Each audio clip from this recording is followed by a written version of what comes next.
In the summer of 1980, the military compound buzzed with life, a microcosm of discipline and camaraderie nestled in the heart of a nation rebuilding itself.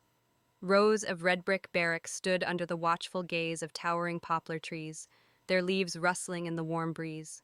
Officers in crisp uniforms strode purposefully, while children darted through courtyards, their laughter mingling with the clatter of bicycle bells.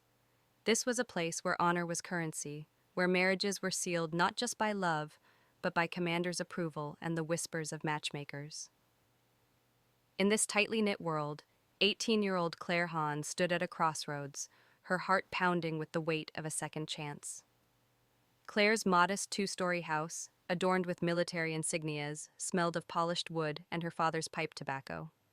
Commander Han, a widower with a stern jaw softened by kind eyes, sat at the dining table, his medals gleaming under the flickering light of a brass chandelier. At 50, he was the compound's pillar, respected for his fairness and feared for his resolve. Since Claire's mother died a decade ago, he had raised her alone, teaching her to navigate the compound's rigid social codes with grace. Today, his usual formality gave way to a rare warmth as he leaned forward, a playful glint in his eyes. He said, "You kids and your book club antics," his voice gravelly but fond. "Maggie Chen told me that you buried love notes in the backyard, a silly tradition for romantic novels. So tell me, Claire, who do you want to marry?" The question hung in the air, heavy with memory. In her past life, Claire had stood in this very room, her 18-year-old heart fluttering as she wrote Jason Miller on a slip of paper. Jason, the compound's golden boy, was a soldier whose sharp salute and righteous spirit promised a bright future. Her father had nodded approvingly, and the matchmaker's swift work led to a grand wedding. But that choice had unraveled into betrayal, Jason's abandonment, her father's death, and Claire's tragic end. Now, reborn with the scars of that life etched into her soul, Claire felt a surge of defiance. She would not repeat her mistakes. Her fingers trembled as she clasped her hands, the faint scar on her wrist, a remnant of saving Jason from a frozen lake, aching like a warning. She thought of her father's frail form in her past life, lying on a hospital bed, his strength sapped by illness. She thought of the compound's vibrant 1980s rhythm, the communal dinners where families swapped stories of border patrols, the matchmakers who wove alliances like generals plotting campaigns, the book club where girls giggled over Gone with the Wind. This was her world, and she would protect it. Tears welled in her eyes, but she forced them back, her voice steady. "Dad, I chose Andrew Shaw." Commander Han's brow furrowed, his teacup pausing midair. "Andrew? That sharp-tongued rascal next door who's always teasing you?" He leaned back, studying her. Andrew Shaw, the son of a staff officer, was the compound's enigma, charming, reckless, and fiercely loyal, with a grin that disarmed even the strictest sergeants. At 19, he was a medic in training, known for sneaking candy to kids and dodging protocol with a wink.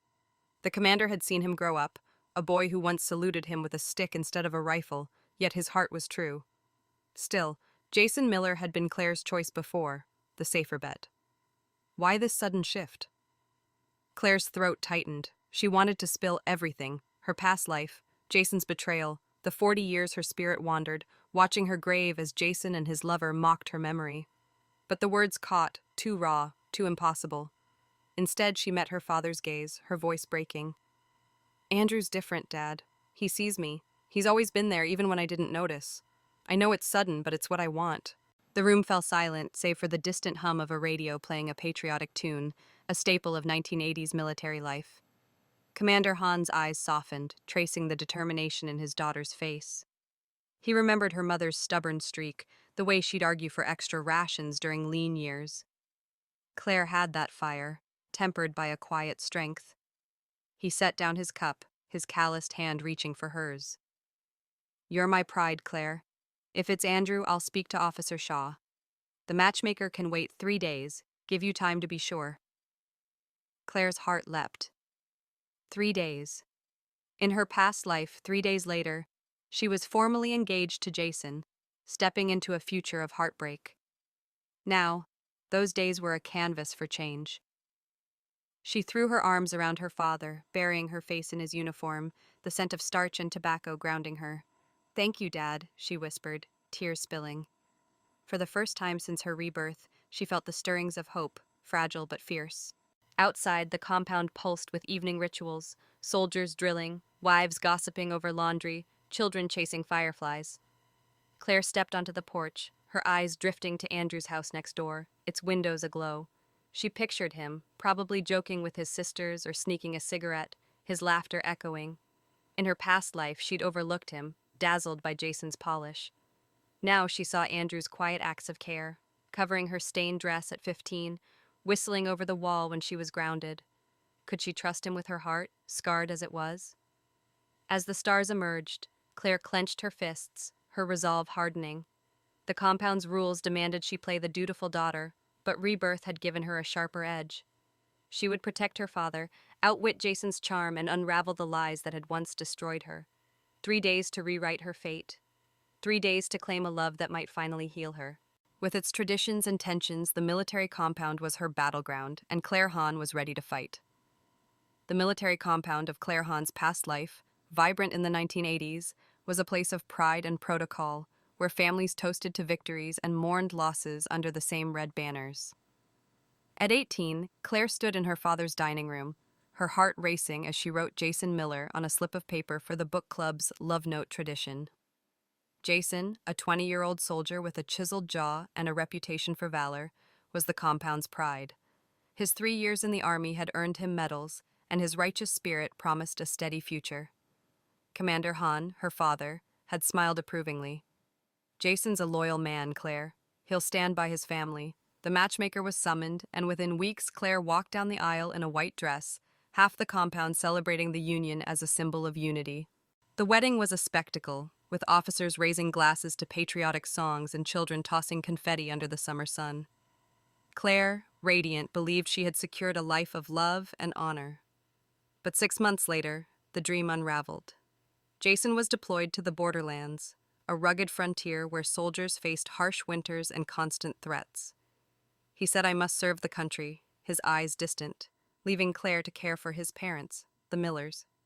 His mother, a status-conscious woman with a sharp tongue, demanded constant attention, while his father, a retired sergeant, grumbled about dwindling influence. Claire, barely 19, juggled their needs, her hands chapped from washing dishes in the compound's communal kitchen, her heart heavy with Jason's silence. As months passed, Jason's letters dwindled, then stopped. Claire clung to her duties, hoping for his return, but a darker blow struck.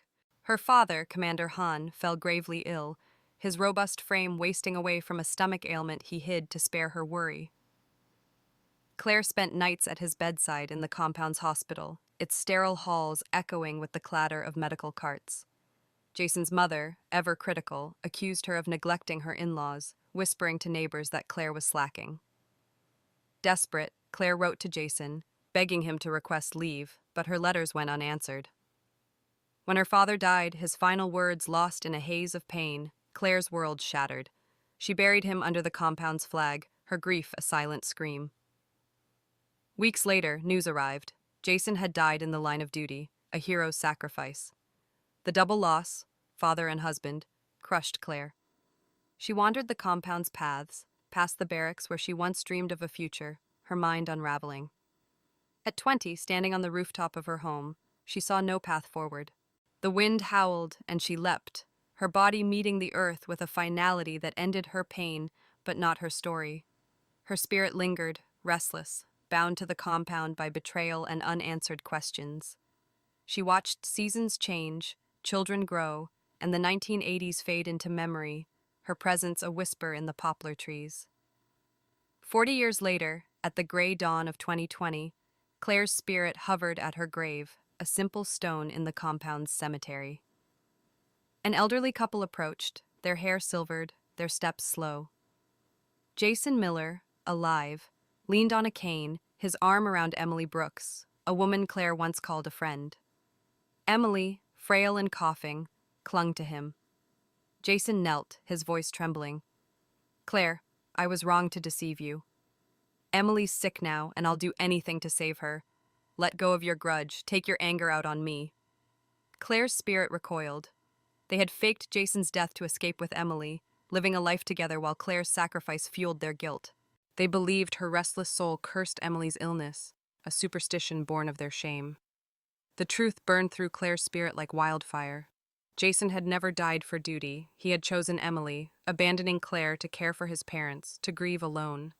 Emily was no victim who mocked Claire's pain and schemed to steal Jason's heart. Claire's obsession with Jason, her longing for his loyalty, dissolved in that moment. She let go, her spirit freed, and the world blurred into light.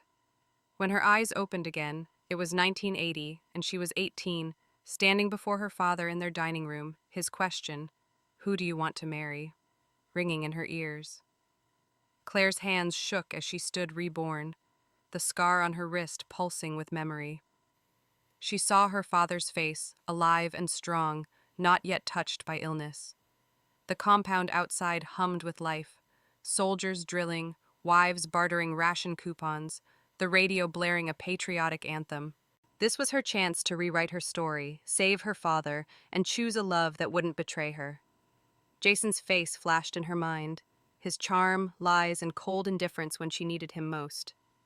Never again, she vowed. Andrew Shaw, the neighbor who teased her but never turned away, was her future. Her heart, scarred but resolute, beat with purpose. She stepped closer to her father, her voice firm. "Dad, I chose Andrew Shaw." The words were a rebellion against her past, a promise to herself. Commander Han's surprise gave way to a nod, his trust in her unwavering. As he promised to speak to Andrew's father in 3 days, Claire felt the weight of her past life lift, replaced by a fragile hope. The compound, with its rules and rituals, was her battleground now. She would protect her father, outmaneuver Jason, and claim a life worth living. The clock was ticking, and Clare Han was ready to fight. The evening sun dipped below the horizon, casting long shadows across the military compound, where the rhythmic clatter of mess hall trays and the hum of 1980s pop tunes from a neighbor's radio filled the air. Clare Han sat alone in her bedroom, the walls adorned with faded photos of her mother and a dog-eared copy of Gone with the Wind from the book club. The room, with its creaky wooden floor and neatly pressed curtains, was a sanctuary in the bustling compound where she could confront the ghosts of her past life. Her fingers traced the faint scar on her wrist, a jagged reminder of the frozen lake where she saved Jason Miller, a secret she had buried to keep his love untainted. Now, reborn, that secret felt like a chain she needed to break. Claire's heart churned with memories of her past life, each a shard of glass. At 15, she stood in a classroom, her cheeks burning as Emily Brooks pointed at a stain on her skirt, her voice loud enough for the whole compound to hear. "Did your mom not teach you about that?" The laughter that followed still echoed in Claire's ears, sharpened by the sight of Jason passing the window, his gaze averted. He had seen her humiliation but offered no comfort, his silence a betrayal she forgave too easily. 3 years later, at 18, she snuck to the training field to watch Jason practice shooting, her heart fluttering. Emily followed, and Claire felt a sharp push from behind. A bullet whizzed past her ear, grazing the air. Her father, Commander Han, grounded her for a month, believing she was reckless, but Claire now knew it was Emily's jealousy at work, a scheme to erase her rival. Once dismissed as childish cruelty, these moments revealed a pattern in her reborn clarity. Claire had built her world around Jason, chasing his approval, molding herself into the dutiful daughter-in-law his mother demanded. She had lost herself in that pursuit, ignoring the pain of his indifference, the weight of his absence when her father died. The compound's 1980s code, honor, loyalty, sacrifice, had trapped her, demanding she endure for family pride. But what had it cost? Her father's final days, her own life, ended on a rooftop because she believed Jason's love would save her. The truth, learned at her grave 40 years later, was a bitter pill. Jason had chosen Emily, faking his death to escape, leaving Claire to bear the burden of his lies. Claire's chest tightened, anger surging. She rose, pacing the room, her reflection in the mirror showing a young woman with fierce eyes but a trembling lip. Rebirth had given her a second chance but hadn't erased the scars. Choosing Andrew Shaw was a rebellion against Jason, a step toward a different future, but doubt gnawed at her. Could she trust Andrew, the compound's charming rogue, with a heart so bruised? Andrew, who teased her mercilessly, had also covered her stained dress at 15, biking her home to shield her from gossip. His whistles over the compound wall brought her rare smiles when she was grounded. In her past life, he stood by her grave, mourning her for decades. Yet, opening her heart felt like stepping into a void, the fear of betrayal a shadow she couldn't outrun. The compound outside her window pulsed with life. Soldiers marching in formation, wives exchanging ration coupons, children playing tag under flickering streetlights. This was her world, governed by matchmakers who wove alliances and commanders who upheld tradition. Claire's choice of Andrew had set tongues wagging. She heard whispers at the communal laundry, speculating why she spurned Jason, the golden boy. The pressure to conform and choose the safe path was suffocating, but Claire's past life had taught her that safety was an illusion. She thought of her father, alive and strong, his trust in her choice of Andrew a lifeline. Saving him from his past life illness was her first victory, but healing herself would be harder. Claire sank onto her bed, clutching the book club's novel, its pages worn from countless readings. Scarlett O'Hara's defiant yet flawed story resonated with her now. Like Scarlett, Claire had clung to a love that wasn't hers, but unlike Scarlett, she had a chance to rewrite her ending. Choosing Andrew wasn't just about rejecting Jason, it was about reclaiming her voice, her worth.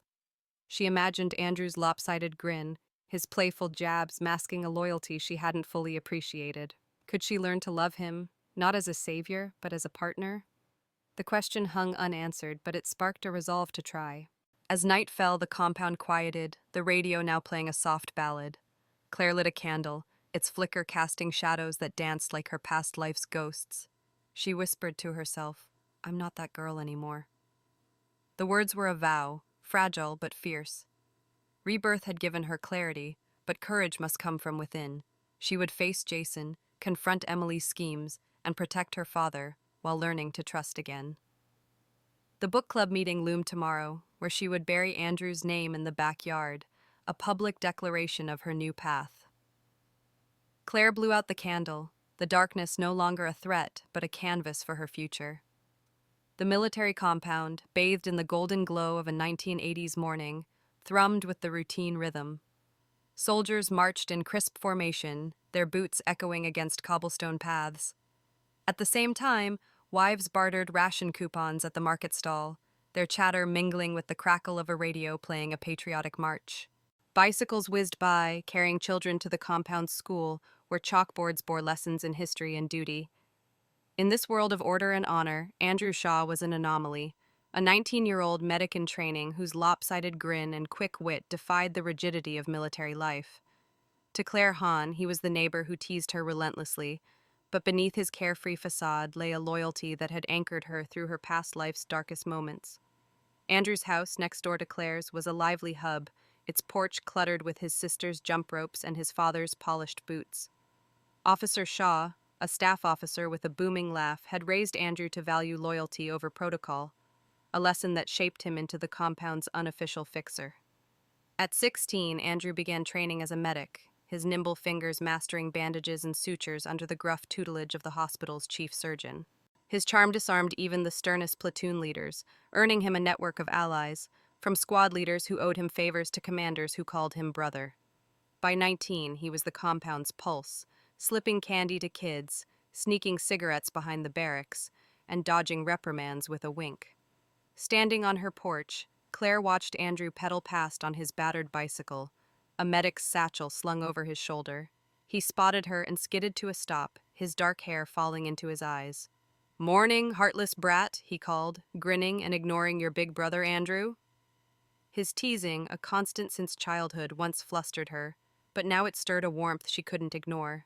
In her past life, she had overlooked him, dazzled by Jason Miller's polished valor. Reborn, she saw Andrew's quiet acts of care, each a thread weaving a bond she hadn't dared to name. At 15, when Emily Brooks mocked Claire's stained skirt in class, Andrew was there, draping his jacket over her shoulders and biking her home, shielding her from the compound's gossip.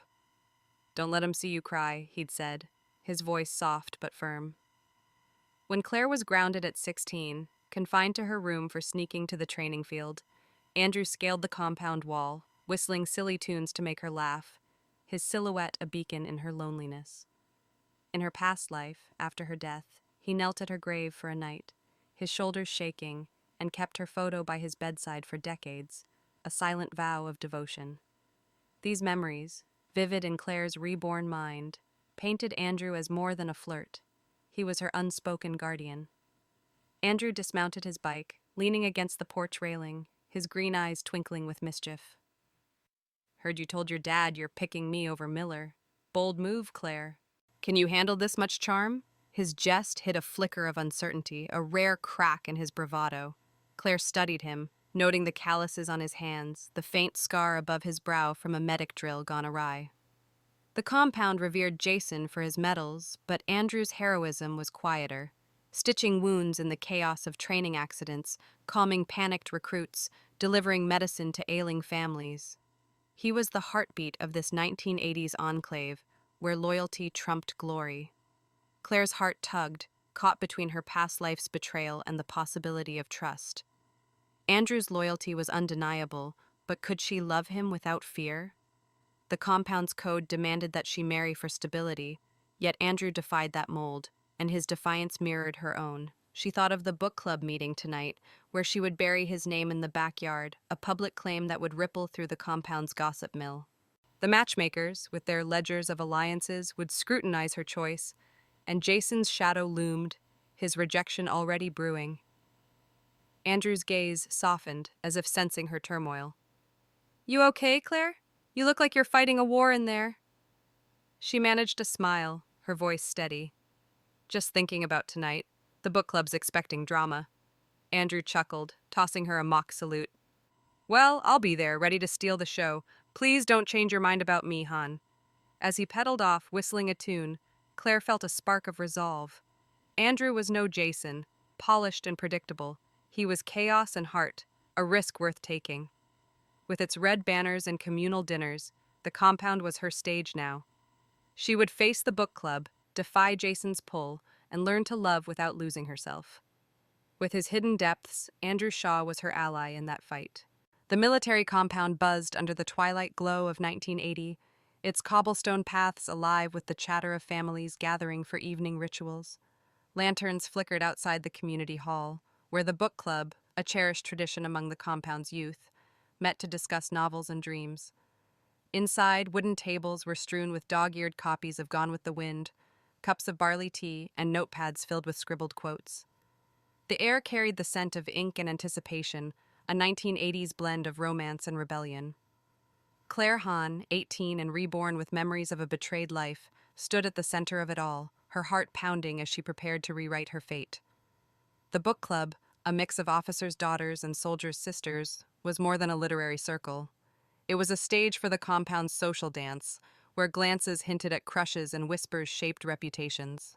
Tonight, Emily Brooks, with her sharp smile and calculated charm, had proposed a new tradition. Each member would write the name of their beloved on a slip of paper, bury it in a tin box in the backyard, and unearth it years later if love prevailed. In Claire's past life, she had written Jason Miller, sealing her tragic marriage. Now her hand trembled as she clutched a pencil, the weight of her reborn choice, Andrew Shaw, pressing against her chest. Claire glanced around the hall, its walls adorned with faded posters of military campaigns, and a crackling radio playing a soft ballad. Her friend Maggie Chen, a spirited 18-year-old with a knack for gossip, nudged her. "Claire, don't let Emily push you around," she whispered, her eyes darting to Emily, who was laughing loudly with a group of girls. "She's been picking on you since we were kids. Do you remember that skirt incident? She's up to something." Maggie's warning stirred Claire's memories. Emily's mockery at 15, her near-fatal push at the shooting range. Reborn, Claire saw Emily's jealousy for what it was, a rival's bid to keep Jason's heart. But Claire was done playing the victim. Claire's resolve hardened as the group moved to the backyard, a patch of earth framed by poplar trees. The compound's 1980s ethos, honor, loyalty, tradition, demanded she conform, but her past life's pain urged defiance. She knelt, the cool soil under her fingers, and wrote Andrew Shaw on her slip, each letter a rebellion against Jason's betrayal. The other girls giggled, tucking their notes into the tin box, but Emily's gaze lingered on Claire, her smile too sharp. Claire buried her note, of a public claim that would ripple through the compound's gossip mill, challenging the matchmaker's plans and Jason's expected hold on her. As the group returned to the hall, the door swung open, and Jason Miller strode in, his soldier's uniform crisp, his jaw set. At 20, he was the compound's pride, his medals gleaming, but his eyes held a cold edge. The room hushed, sensing tension. He approached Claire, his voice low but firm. "Claire, tell your dad to call off the matchmaker. I'm not marrying you." His words, laced with disgust, cut through the chatter, drawing gasps. Claire's heart raced. His rejection was too pointed, too knowing. He had accepted her eagerly in her past life, their engagement sealed 3 days from now. Did he too carry memories of their doomed marriage? Claire straightened, meeting his gaze. "I already chose Andrew and Jason. You don't get a say."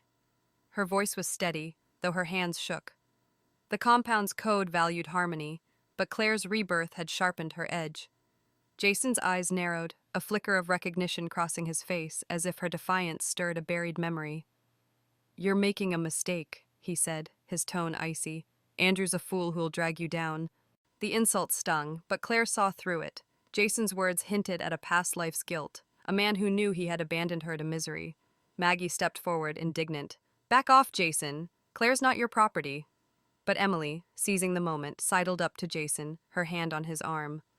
"Let her be, Jason. She's just confused," she purred, her eyes glinting with triumph. The room buzzed, the book club's romantic air now charged with drama. Andrew, who had slipped in quietly, leaned against the wall, his lopsided grin masking a clenched jaw. He caught Claire's eye, offering a subtle nod, his presence a lifeline. Claire felt a surge of courage. Unlike Jason's, Andrew's loyalty was unshaken by the compound's scrutiny. The meeting dissolved into whispers, the tin box forgotten as girls gossiped about Claire's bold stand. Outside, the compound pulsed with life, soldiers drilling under starlight, wives planning communal dinners, the radio now playing a patriotic anthem. Claire lingered by the hall's steps, her mind racing.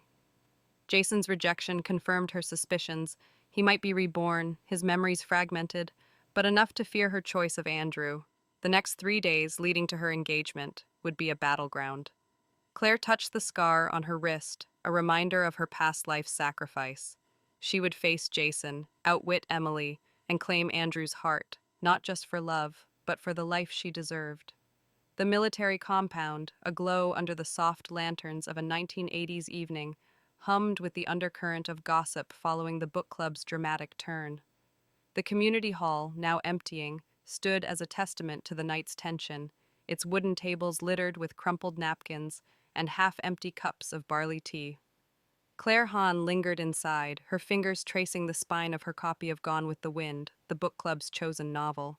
The air was thick with the scent of polished wood and fading perfume, a snapshot of the compound's vibrant social weave, where alliances were forged and rivalries simmered. At 18, reborn with the scars of betrayal, Claire felt the weight of her choice, Andrew Shaw drawing battle lines in the compound's heart. As the last girls filed out, Emily Brooks approached, her smile sharp as a blade. "Claire, you forgot your book," she said, handing over Gone with the Wind exaggeratedly. Claire, wary of Emily's history of malice, opened the novel cautiously. A glint of metal caught her eye. A razor blade, slipped between the pages, sliced her finger before she could react. Blood welled, staining the paper, and Claire gasped, dropping the book.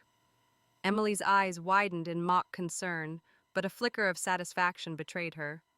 "Oh, Claire, how careless!" she exclaimed, loud enough for the lingering crowd to hear.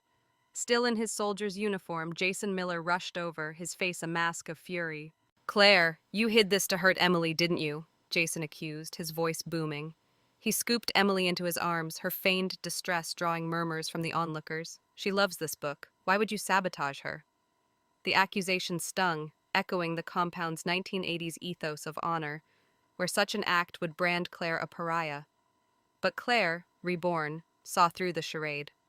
Emily's scheme was no childish prank. It was a calculated strike to discredit her, to secure Jason's loyalty. Her hand throbbed, but her resolve hardened. "I didn't do this, Jason," she said, her voice steady. "You know who did." Watching from the doorway, Andrew Shaw pushed through the crowd, his medic satchel slung over his shoulder. "Back off, Miller," he snapped, kneeling beside Claire. His fingers, calloused from suture practice, gently examined her wound. This needs cleaning, now." His green eyes met hers, a silent promise of support, and Claire felt a rush of gratitude. The hall buzzed with whispers as Andrew led her to a corner, wrapping her finger in a bandage with practiced care. Emily clung to Jason, her performance faltering under scrutiny, but he stormed out, carrying her like a hero in a wartime poster, leaving Claire to face the gossip alone. Claire's father, Commander Han, was summoned, his presence commanding as he entered the hall, his medals glinting under the fluorescent lights. "What happened here?" he demanded, his voice cutting through the chatter. Claire explained, showing him the bloodied book and blade. Her father's jaw tightened. He knew of Emily's past antagonism, from mocking Claire at school to the near-fatal push at the shooting range. He said this blade's from the weapons factory, turning it over. Emily's father, an administrator at the munitions plant, had access to such batches. The coincidence was too stark. Commander Han declared that I'm launching an investigation, his tone brooking no argument. "No one harms my daughter and walks away." The compound's machinery of justice moved swiftly, reflecting its 1980s discipline. By morning, Andrew, leveraging his squad leaders and clerks' network, traced the blade's serial number to a batch issued to Emily's father. A search of Emily's room, ordered by the compound's council, uncovered a hidden stash of similar blades, evidence of her intent. The findings spread like wildfire. Wives at the communal laundry whispered of Emily's disgrace. Soldiers at the mess hall debated her motives. Emily was summoned to the council, her dance competition spot revoked as punishment, her reputation in tatters. The compound, bound by honor, turned its back on her deceit. Claire, her hand bandaged, sat with Andrew on her porch, the night air cool against her skin. The compound pulsed around them, children chasing fireflies, a radio playing a patriotic tune, the distant clatter of mess tins. Andrew leaned close, his breath warm as he checked her bandage. "Sweetheart, what would you do without me?" he teased, but his voice held a tenderness that disarmed her. Claire smiled, her heart stirring. "I'd manage, but it's better with you here." His grin widened, but his eyes searched hers, sensing the weight she carried. "You scared me tonight, Claire. That blade could have been worse." She touched her scar, the one from saving Jason, and confided, "I've faced worse, Andrew, but I'm done letting people like Emily win." His hand covered hers, a silent vow. The compound's gossip would linger, and Jason's anger would fester, but Claire felt stronger with Andrew by her side. The book club's drama exposed Emily's schemes, but also solidified Claire's path. 3 days remained until her engagement, a deadline to outmaneuver Jason and protect her father. With its lanterns and traditions, the compound was her arena, and Claire was ready to fight. The morning sun bathed the military compound in a warm 1980s glow, its red brick barracks and cobblestone paths alive with the cadence of daily life. Soldiers saluted as they passed the flagpole, their boots clicking in unison, while wives gathered at the communal kitchen, swapping stories over steaming pots of millet porridge. The air carried the scent of coal smoke and fresh laundry, a testament to the compound's blend of discipline and community. In the Han household, Claire sat across from her father, Commander Han, in their dining room, its walls adorned with military certificates and a faded photo of her mother. The book club events, Emily's razor blade scheme and Jason's accusation, hung heavy, but Claire's resolve to choose Andrew Shaw burned brighter than ever. Commander Han, at 50, was a towering figure in the compound, his stern features softened by a father's love. His medals, pinned to his uniform, glinted under the chandelier, each a story of valor from the 1965 border skirmishes. Since losing his wife a decade ago, he had raised Claire with a balance of discipline and warmth, teaching her to navigate the compound's rigid social codes. As he sipped his tea, his eyes studied her bandaged hand, the mark of Emily's malice. "Claire," he said, his voice gravelly but kind, "you've been through a storm. Tell me what's in your heart." Claire's throat tightened, her reborn memories of her father's death, Jason's betrayal, her tragic end, threatening to spill. She wanted to confess her past life, to explain why she chose Andrew over Jason, but the words felt too vast. Instead, she met his gaze, her voice steady. "Dad, Andrew's not what the matchmakers expected, but he's loyal. He stood by me last night, and I trust him. Jason, he's not who I thought." Her words carried the weight of her past, a quiet defiance against the compound's pressure to choose the safe path. Commander Han leaned back, his calloused fingers drumming the table. He knew the compound's 1980s ethos: honor, duty, alliances, demanded careful marriages, often brokered by matchmakers who wove families like strategic campaigns. Jason Miller was the obvious choice with his medals and rising rank, but Claire's shift to Andrew intrigued him. He recalled Andrew's father, Officer Shaw, his comrade in the '65 campaign, a man whose laughter could rally a platoon. Andrew, at 19, had inherited that spirit, his medical skills saving lives during training drills, his charm earning allies from cooks to colonels. Andrew's a good man, Han said, nodding. He patched up my sergeant last month, steady hands, sharp mind, but this choice will stir talk. Claire's heart lifted, but worry lingered. In her past life, her father's stomach illness, hidden to spare her, had claimed him. Reborn, she had urged him to the hospital days ago, her insistence framed as a daughter's hunch. The results, mercifully, showed a manageable condition, treatable with medication. Now she needed his strength to face the compound's scrutiny. "Dad, I don't care about gossip," she said, her voice firm. "I need you with me. I can't lose you again." The last word slipped out, heavy with her past life's grief, and Han's brow furrowed, sensing her unspoken pain. He rose, crossing to her side, his hand resting on her shoulder. "You're my pride, Claire. I've seen your strength, facing Emily's scheme, and standing up to Jason. You're not alone in this." He paused, his eyes distant. "In '65, Shaw and I held a ridge against odds.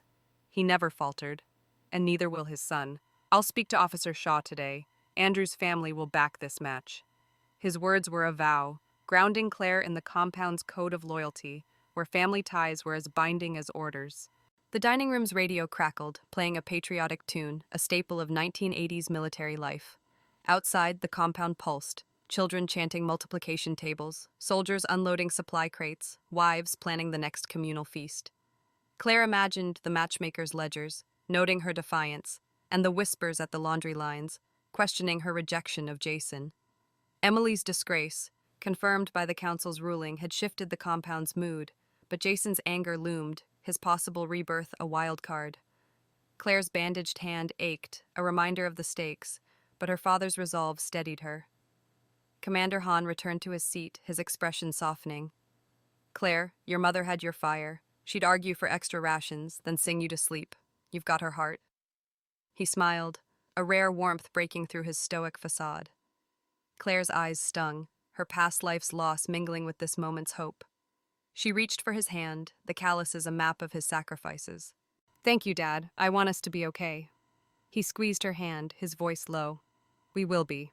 Now rest that hand. You've got an engagement to prepare for." As Claire stood, the compound's rhythm enveloped her, bells signaling the shift change, laughter from a nearby card game.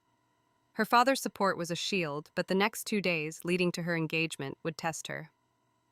Jason's shadow, Emily's lingering influence, and the compound's expectations were battles ahead.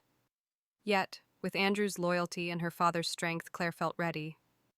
She stepped onto the porch, the sun warming her face, and whispered to herself, "For you, Dad. For me." The compound was her proving ground with its traditions and tensions, and Clare Han would not falter.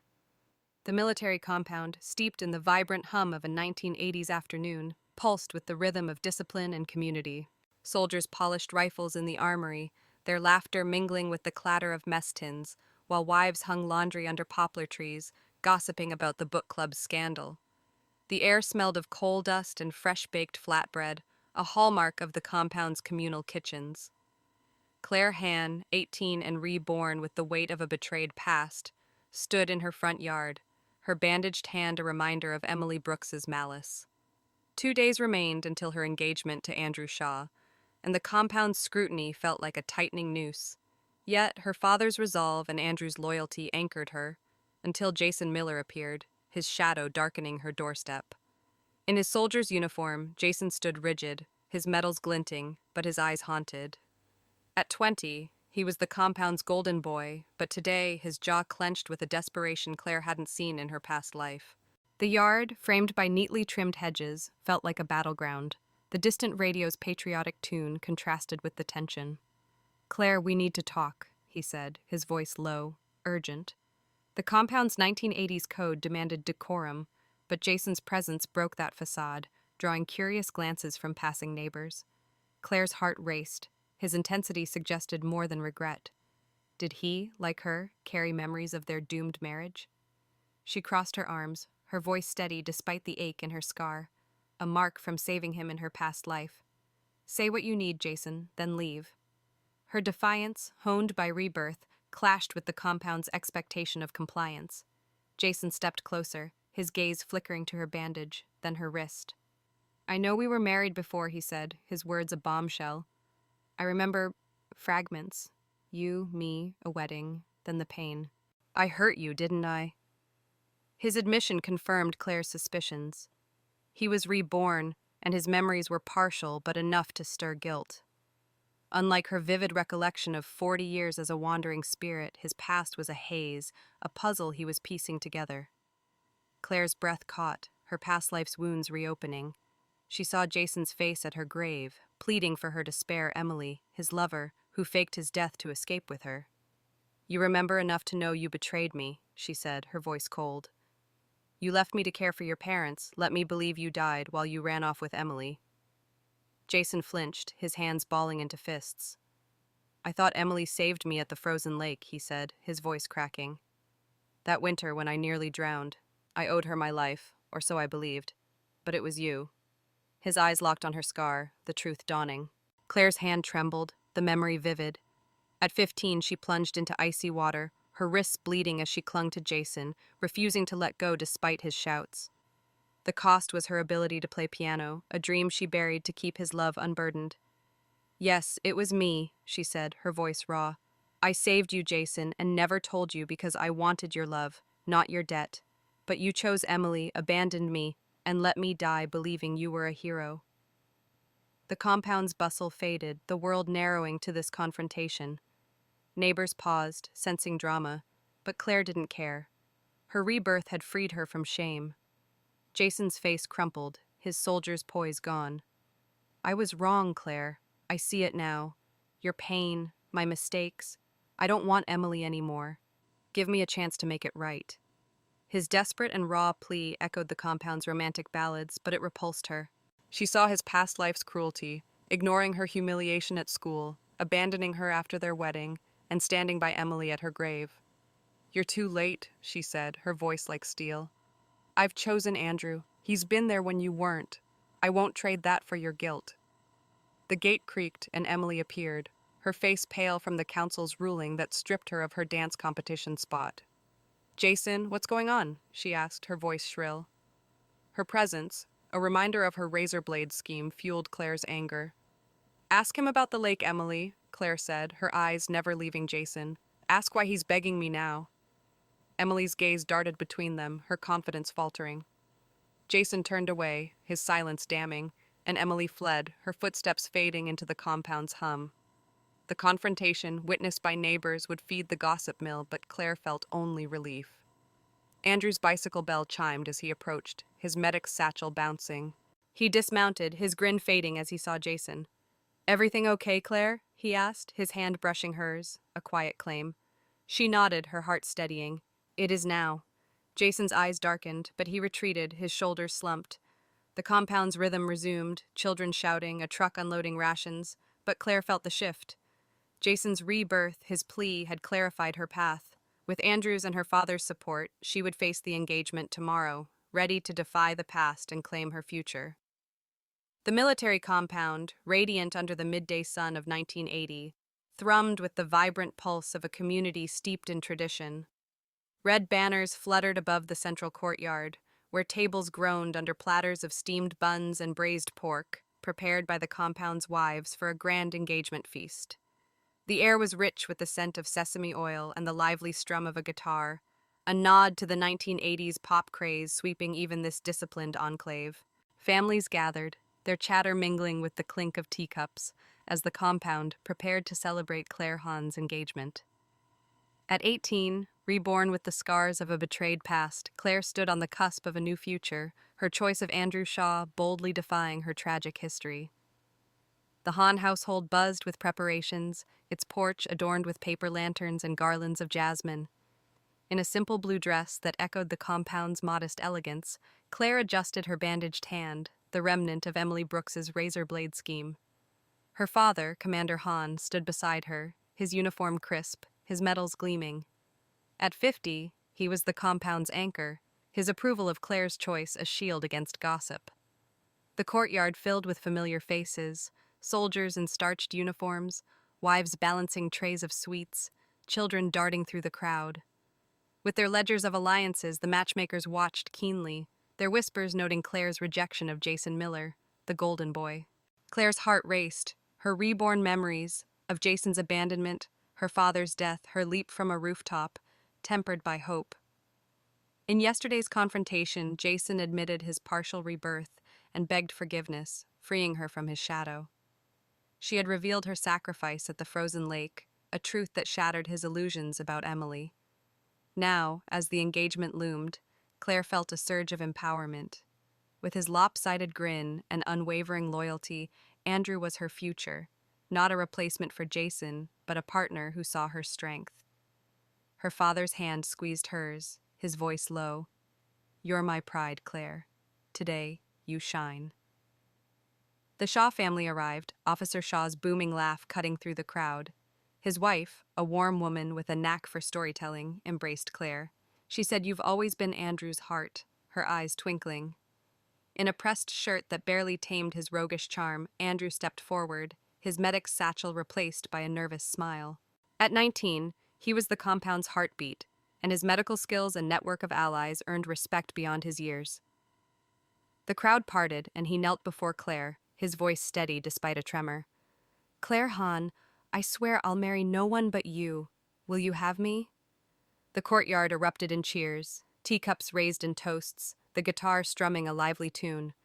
Claire's eyes met Andrew's, and she saw not just the boy who teased her, but the man who covered her shame at 15, whistled during her grounding, and mourned her in her past life. "Yes, Andrew," she said, her voice clear, ringing across the compound. "I choose you." The words were a vow to him and to herself, a reclaiming of her heart from the ashes of betrayal. Maggie Chen, her friend, clapped wildly, leading a chant of congratulations, while the compound's youth tossed confetti, a 1980s tradition borrowed from city weddings. The celebration faltered as Jason's mother, Mrs. Miller, pushed through the crowd, her face a mask of forced cheer. Clutching a tin of malted milk, a prized ration, she approached Claire. "Commander Han, Claire, let's not rush," she said, her voice tight. "Jason's a perfect match. Our families could unite in the compound." Her desperation, fueled by Jason's ruined reputation after Emily's disgrace, was palpable. Claire's stomach twisted, recalling Mrs. Miller's cruelty in her past life, accusing her of neglecting her duties while her father died. Commander Han stepped forward, his tone firm. Mrs. Miller, Claire's mother, made her choice. Respect it. Claire faced Mrs. Miller, her voice unwavering. "I choose Andrew Shaw, now and always." The declaration, bold in the compound's patriarchal air, silenced the whispers. Mrs. Miller's face fell, and she retreated, her gift unaccepted. Lingering at the crowd's edge, Jason watched, his eyes hollow. Emily clung to his arm, her dance career ended by the council's ruling, her presence a reminder of her failed schemes. Claire turned away, focusing on Andrew, whose grin was now a beacon. He slipped a simple ring, a family heirloom, onto her finger, the crowd roaring approval. The feast resumed, plates piled high with dumplings, the guitar now playing a soft ballad. Claire and Andrew moved through the crowd, accepting toasts, their hands entwined. Commander Han raised a cup, his voice carrying. "To Claire and Andrew, may they honor our compound with love and strength." The toast sealed the moment, a triumph over Jason's shadow and Emily's malice. Claire's heart swelled, her past life's pain fading in the warmth of this new beginning. One day remained until the wedding, but today the compound was hers, and she stood tall, ready for whatever came next. The state-run banquet hall, the crown jewel of the military compound, sparkled under the glow of 1980s festivity, its rafters draped with red banners and paper lanterns. Tables overflowed with platters of braised fish, sticky rice, and candied hawthorns, the air thick with the aroma of soy and sesame. A scratchy phonograph spun patriotic ballads, blending with the chatter of the compound's elite officers, wives, and matchmakers, who had turned out for Clare Han's wedding to Andrew Shaw.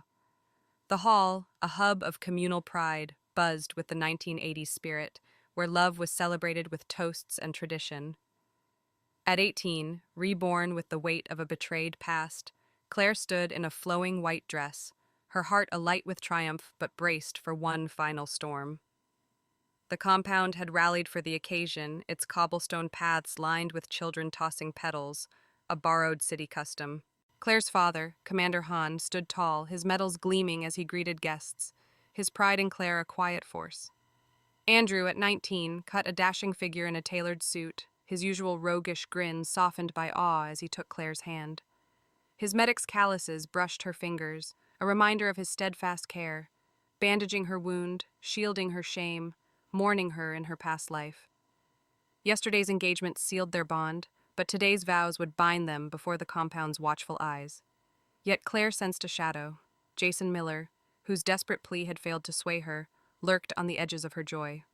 The ceremony unfolded with ritual grace, vows exchanged under a canopy of jasmine, the crowd's cheers echoing like a victory march.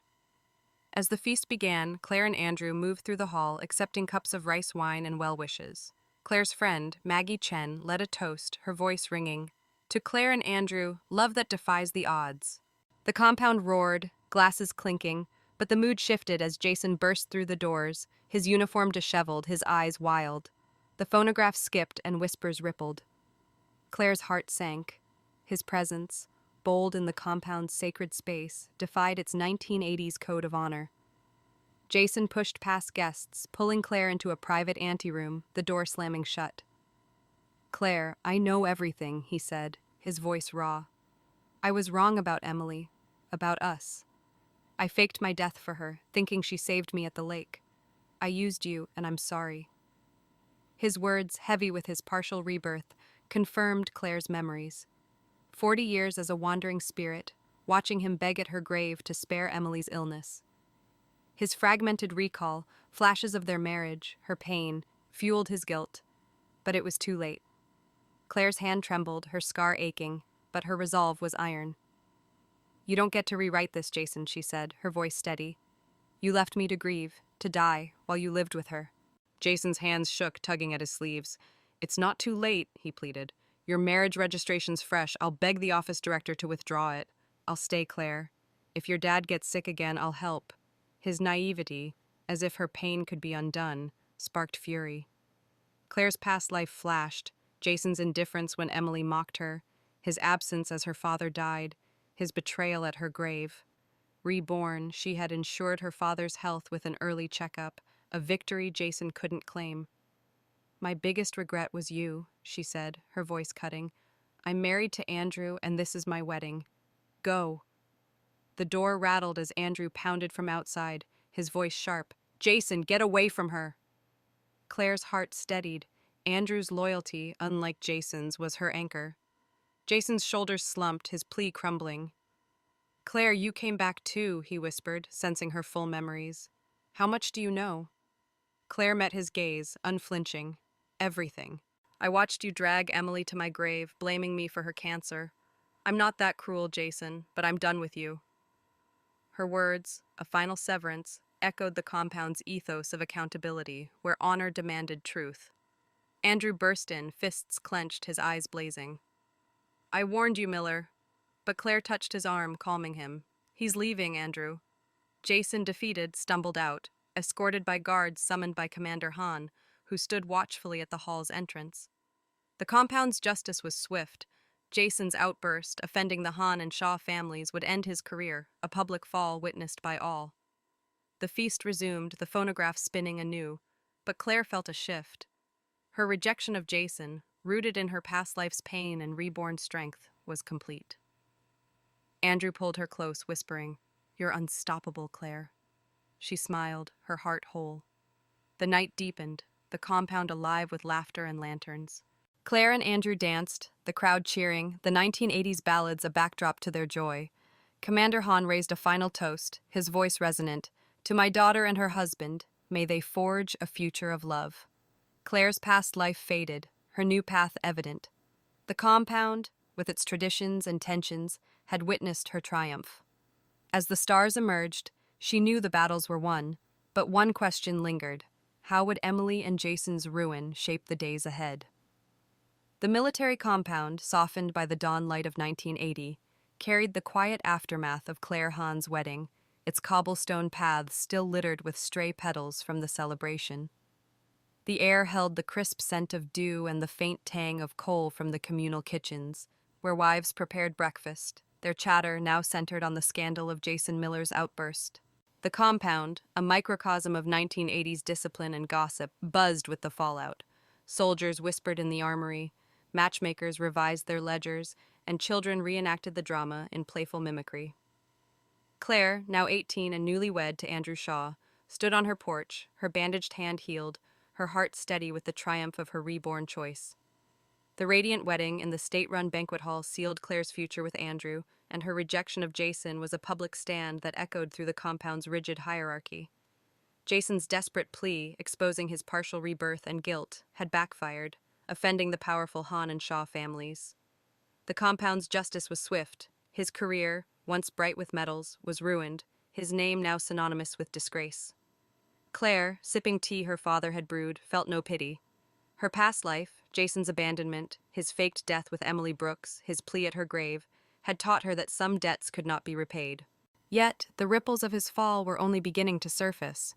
Under pressure from Emily's scheming mother, Jason married Emily in a hushed ceremony, a far cry from the compound's usual fanfare. The Song family, eager to salvage their status, saw the match as a foothold, but Jason's heart wasn't in it. Days after the wedding, he volunteered for border duty, a grueling post in the barren Northwest, leaving Emily to face the compound's scorn. Letters arrived for Claire, postmarked from the frontier, filled with Jason's regrets and gifts, dried jujubes, goji berries, pressed tea. "If Andrew ever fails you, I'll be waiting," he wrote, his words a futile echo of his past life's promises. Her resolve was unshaken, and Claire returned them unopened, her loyalty to Andrew absolute. Emily's fate was bleaker. Stripped of her dance competition spot after the razor blade scandal, she struggled under the weight of her new role as Mrs. Miller. Jason's mother, once status-obsessed, fell ill, her body half paralyzed after a fall. Emily, forced to care for her, abandoned her dreams of the performing arts troupe. The compound's wives, once her allies, shunned her, and their gossip at the communal laundry painted her as a jinx. Emily's mother, ever opportunistic, pushed her toward a Hong Kong businessman, a married man seeking a mistress. Emily, her pride intact but her spirit worn, agreed, changing her name and leaving the compound, her final act a bitter scene at the Miller house that left Mrs. Miller bedridden. Claire, now settled in the Shaw household, found peace in the rhythm of married life. Ever the compound's heartbeat, Andrew balanced his medic duties with playful devotion, sneaking her extra rations of honey cakes and teasing her about her serious frowns. Their home, a cozy annex next to his parents', was filled with laughter and the scent of jasmine from the wedding garlands. Claire's father, Commander Han, visited often, and his health was stable thanks to her reborn foresight. Over chess games, he shared stories of 1965 campaigns, his pride in Claire, and a quiet bond that healed her past life's grief. The compound's 1980s traditions, communal feasts, patriotic anthems on the radio, children chanting drills, grounded her joy. One evening, as Claire and Andrew strolled through the compound's market, the stalls aglow with lanterns, they spotted Emily, briefly back for a family matter. Pregnant and weary, her once sharp smile dulled, she exchanged polite words with Claire, her voice laced with envy. "You got your justice," she said, her eyes flickering to Andrew.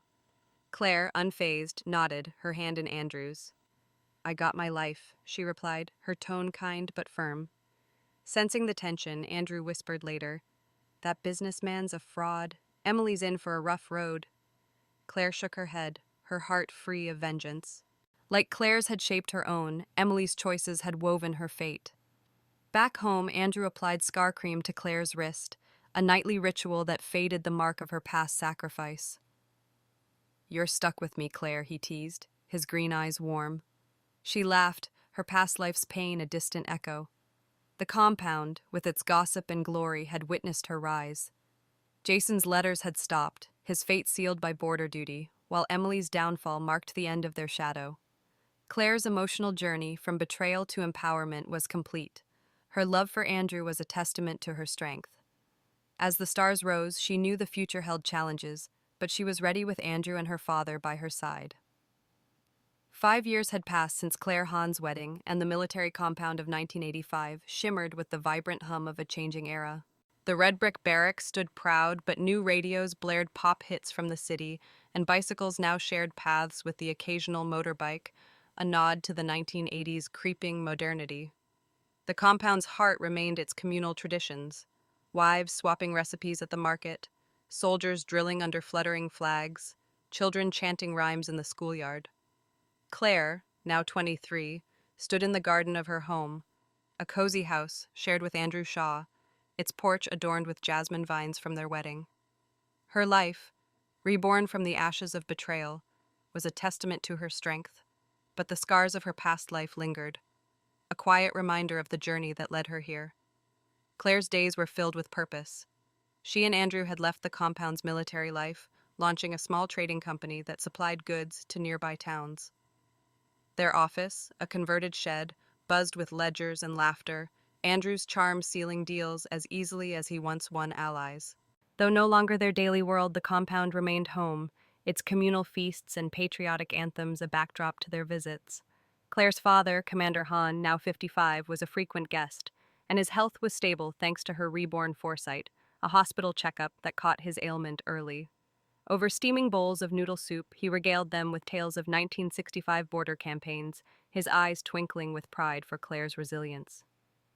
Once ablaze with Jason Miller's disgrace and Emily Brooks's downfall, the compound's gossip mill had quieted, but their fates cast long shadows. Jason, after marrying Emily under duress, had died on border duty, his letters to Claire, pleas for forgiveness, ceasing with his final breath. Emily, abandoned by the performing arts troupe, had cared for Jason's paralyzed mother until her death, then fled to Hong Kong as a businessman's mistress, her pride masking a hollow life. Hearing of Emily's worn appearance at a chance encounter, Claire felt no triumph, only a calm detachment. Her past life's pain, Jason's betrayal, Emily's schemes, had forged her, but she no longer carried their weight. Claire's garden, blooming with marigolds, was her sanctuary. She knelt, tending the soil, her fingers brushing the faded scar on her wrist, a mark from saving Jason at the frozen lake. Andrew joined her, his suit traded for a worn shirt, his green eyes warm. "Still fussing over those flowers?" he teased, handing her a trowel. His nightly ritual of applying scar cream had lightened the mark, symbolizing their shared healing. Claire smiled, her heart full. Andrew, once the compound's reckless flirt, had matured into a partner whose loyalty never wavered. He had stood by her through the book club's drama, Jason's pleas, and the compound's scrutiny, his love a steady flame. Commander Han arrived, his uniform replaced by a sweater, a sign of his semi-retirement. "Claire, you've outdone your mother's garden," he said, settling into a porch chair. His presence, once a shield against her past life's grief, was now a joy. Claire joined him, pouring tea, the scent mingling with jasmine. "Dad, tell me about the 65 Ridge again," she said, knowing the story by heart but craving his voice. As he spoke, Andrew chimed in, mimicking Han's gruff orders, drawing laughter. These moments, family, love, laughter, were Claire's victory, a life reclaimed from the shadows of her past. The compound's evening unfolded around them, children playing tag, a radio crooning a 1980s ballad. Claire reflected on her emotional journey. Rebirth had given her clarity, but courage had rebuilt her heart. She had faced Jason's guilt, Emily's malice, and the compound's expectations, choosing Andrew not as a savior but as an equal. Her fear of losing her father again lingered, a whisper from her past life, but she knew she wouldn't face it alone. Andrew's hand found hers, his thumb tracing her scar. "Good morning, Claire," he whispered, a playful echo of their daily ritual, though the sun was setting. "I like you." Claire laughed, leaning in to kiss his cheek. "Good evening, Andrew. I love you too." Once hard to say, the words flowed freely now, a testament to her healing. The compound had shaped her, with its traditions and transitions, but she had reshaped her fate. Life's uncertainties, her father's health, the future's challenges loomed, but Claire faced them with a heart made whole. As the stars emerged, twinkling above the poplars, she stood between her father and husband, the garden blooming around them. This was her life, reclaimed, and it was enough.